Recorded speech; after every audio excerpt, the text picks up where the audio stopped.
Hi, Lori Montry here. I'm popping on today to tell you why I am mad as hell.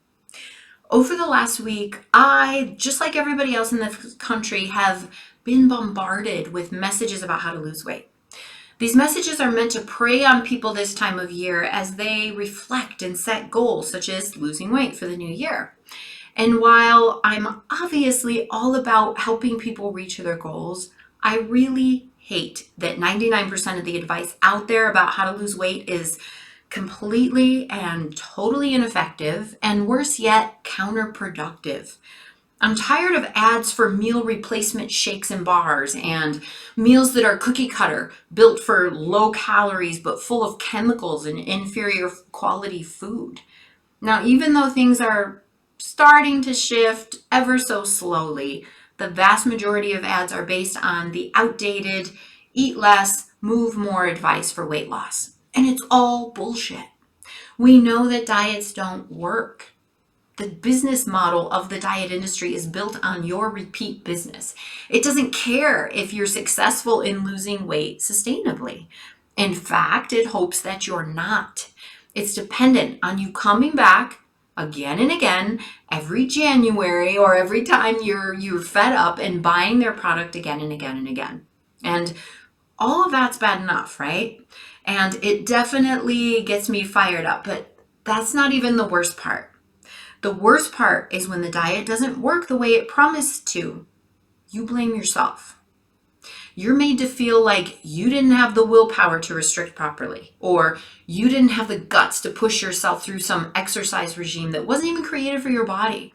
This shatters your confidence, makes it harder to believe in yourself, and it makes it harder to try again. And that's the part that makes me so frustrated. I need you to hear me. You've never failed a diet. Diets have failed you. Real sustainable weight loss has nothing to do with a diet. It's all about overcoming the unhelpful patterns and behaviors that are hardwired in your brain. It's about working with your brain to make changes to make going about changes easy rather than being combative. So here's some advice for making change, all right? Number one, start small. One of the most successful ways of going about change is to start with tiny goals that feel very doable. So, for example, set your goal for 2 15-minute walks in a week and not 5 grueling gym workouts. Setting your tiny goals could also mean something like cutting down on sugary drinks from 10 a week to 7 a week, and then working from there. And in this way, you're able to collect win after win and boost your confidence. Secondly, rather than sweating the small stuff, celebrate the small stuff. So as you crush these seemingly small goals, celebrate your efforts and yourself.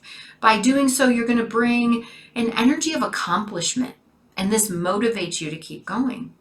Small steps then build up, and you get to where you want to go much, much faster. The next thing is to set an action trigger.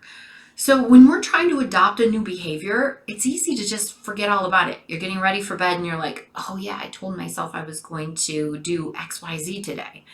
So another really critical part of behavior change is giving yourself a prompt or a trigger to remind yourself of the desired activity. So say your goal would be to drink 8 glasses of water a day.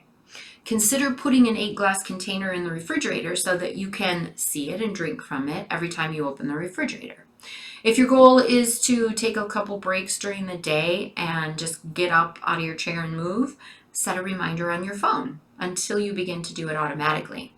The point is that we sometimes need a little help remembering what it is that we want to be doing, especially in the busyness of a typical day. The next thing is to give yourself what you need to achieve, right? It sounds kind of obvious, but as we decide what goals you want to reach for yourself, think about what would make it easier for you to carry through. If you want to meditate each morning, make sure you get to bed early enough to make it possible to wake up a few minutes early. Let others know what your goals are so that they can support you in whatever way they're able to. If your goal is to stop eating potato chips, do whatever you need to keep them out of the house. By setting up your surroundings for success, you're going to be a lot more likely to stick with your intentions.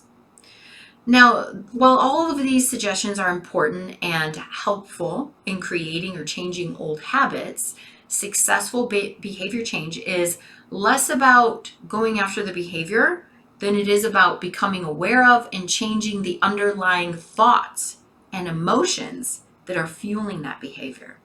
So later this month, I'm going to be hosting a free 4-part, 4-week series on how to align your thoughts and emotions with your long-term goals. This is more like a class, a mini class, and it does feature some of the information that I use in my programs. So this is going to be essential learning for all of you who want to make changes and level up this year.